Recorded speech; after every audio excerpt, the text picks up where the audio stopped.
And finally మనందరం ఎప్పటి నుంచో ఎదురు చూస్తున్న the most awaited movie Indian 2 final గా రిలీజ్ అయిపోయింది. అండ్ డైరెక్టర్ బై శంకర్ గారు and acted by Kamal Haasan గారు. మరి చాలా మందికి ఉన్న డౌట్ ఏంటంటే ఫస్ట్ భారతీయుడు చూస్తేనే ఇండియన్ 2 మూవీ అర్థమవుతుంది అని చెప్పేసి చాలా మంది ఇలాంటి డౌట్స్ అయితే మైండ్ లో పెట్టుకునే ఉంటారు ఇప్పటికీ. మరి అలా అని ఏం లేదు, భారతీయుడు చూడకుండా డైరెక్ట్ ఇండియన్ 2 మూవీని అయితే మీరు థియేటర్ లో చూసేయచ్చు, అర్థమవుతుంది. మరి అసలు కంప్లీట్ గా మూవీని చూసాక నా ఒపీనియన్ ఏంటి, మూవీ బాగుందా లేదా అని చెప్పి కంప్లీట్ గా ఈ రివ్యూలో మాట్లాడుకుందాం. మరి దానికన్నా ముందు కొత్త మన ఛానల్ ని చూడడానికి వచ్చిన వాళ్ళు డెఫినెట్ గా మన ఛానల్ ని సబ్స్క్రైబ్ చేసుకొని బెల్ నోటిఫికేషన్ ఆల్ లో పెట్టుకోవడం అసలు మర్చిపోకండి. ఎందుకంటే మన ఛానల్లో మూవీకి సంబంధించిన అప్డేట్స్, మూవీకి సంబంధించిన కంటెంట్స్, రివ్యూస్ వస్తూనే ఉంటాయి కాబట్టి so subscribe to my channel guys and bell notification all లో పెట్టుకోవడం అసలు మర్చిపోకండి. First of all hats off to the Shankar గారు. అసలు ఆ మూవీలో సాంగ్స్ ని, ఆ లొకేషన్స్ ని ఎక్కడ పడతారండి బాబు, నిజంగా నాకు అసలు అర్థం కాదు. నేను ఎప్పుడో చూసిన జీన్స్ దగ్గర నుంచి అపరిచితుడు కానివ్వండి, ఐ కానివ్వండి, రోబో కానివ్వండి, మరి తన సాంగ్స్ లో ఉండే లొకేషన్స్ కానివ్వండి, ప్రతి ఒక్కటికి నాకు చాలా అంటే చాలా ఇష్టం. మరి ఈ మూవీలో అలాంటిది ఏదైనా మిస్ అయిపోతుంది అని చెప్పేసి అనుకున్నాను, కానీ మూవీ చూసాక కంప్లీట్ గా నా ఒపీనియనే మారిపోయింది అని చెప్పేసి చెప్పాలి. మరి మూవీలో సిద్ధార్థ్ గారి క్యారెక్టరైజేషన్ కానివ్వండి, ఆ తర్వాత రకుల్ది, ప్రతి ఒక్కరి క్యారెక్టరైజేషన్ చాలా డిఫరెంట్ గా ఉంటుంది మూవీలో. మరి జనరేషన్ లో జరిగే అక్రమాల గురించి మూవీలో బాగానే చూపించారు, కానీ అంతలా అయితే ప్రతి ఒక్కటి వర్కౌట్ కాలేదని చెప్పేసి అనిపించింది నాకు చూసాక. మరి మూవీలో చాలా మంది క్యారెక్టర్స్ ఉంటారు, నిజంగా చెప్పాలంటే అసలు అంత మందిని ఎలా హ్యాండిల్ చేశారో మన శంకర్ గారికే తెలియాలి. అండ్ మూవీలో ఇచ్చిన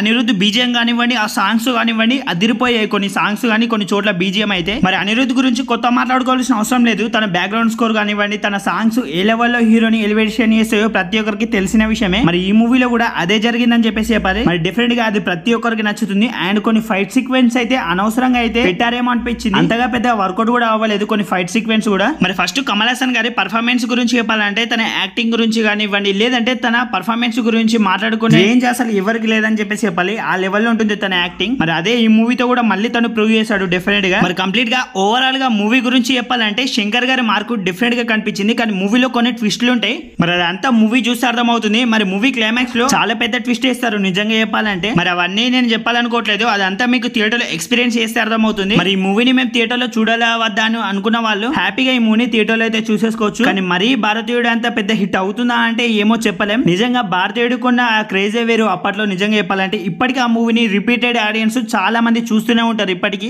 కానీ ఈ మూవీ అంత పెద్ద హిట్ అవుతుందా అంటే ఏమో చెప్పలేం, అంత రేంజ్ లేదేమో అనిపించింది ఈ మూవీకి. మరి ఆ జనరేషన్ వాళ్ళకి ఆ మూవీ అంతలా కనెక్ట్ అయింది కాబట్టి నిజం చెప్పాలంటే చాలా పెద్ద హిట్ అయింది. మరి ఈ జనరేషన్ వాళ్ళకి ఈ మూవీని ఎంతలా కనెక్ట్ అవుతుంది, ఎంతలా ఈ మూవీని రిసీవ్ చేసుకోగలుగుతారు అని చెప్పేసి చూడాలి. మరి ఈ మూవీకి తమిళ్లో తప్ప వేరే లాంగ్వేజ్ లో చాలా టికెట్స్ అయితే తక్కువనే బుక్ అవుతున్నాయి. మరి చూడాలి మూవీ రాను ఎంత గ్రోత్ చూపిస్తుందో టికెట్స్ బుకింగ్స్ లో కానివ్వండి, లేదంటే కలెక్షన్స్ లో కానివ్వండి ఎంత గ్రోత్ చూపిస్తుంది అని చెప్పేసి ఇంకొద్ది అయితే వెయిట్ చేసి అయితే చూడాలి. మరి ఇప్పటికే ఇండియన్ 2 మూవీని ఎంతమంది చూసారో లేదో, ఎంతమందికి ఎలా అనిపించిందో డెఫినెట్ గా కమెంట్ సెక్షన్ లో కామెంట్ చేసి అండ్ కొత్త మన ఛానల్ ని చూస్తున్న వాళ్ళు సబ్స్క్రైబ్ చేసుకుని బెల్ నోటిఫికేషన్ ఆల్ లో పెట్టుకోవడం అసలు మర్చిపోకండి. ఎందుకంటే నేను ఆల్రెడీ చెప్పాను కదా, మన ఛానల్లో మూవీకి సంబంధించిన కంటెంట్స్, అప్డేట్స్, రివ్యూస్ వస్తూనే ఉంటాయి కాబట్టి so subscribe to my channel guys and bell notification తప్పకుండా అయితే ఆల్ అయితే పెట్టుకోండి.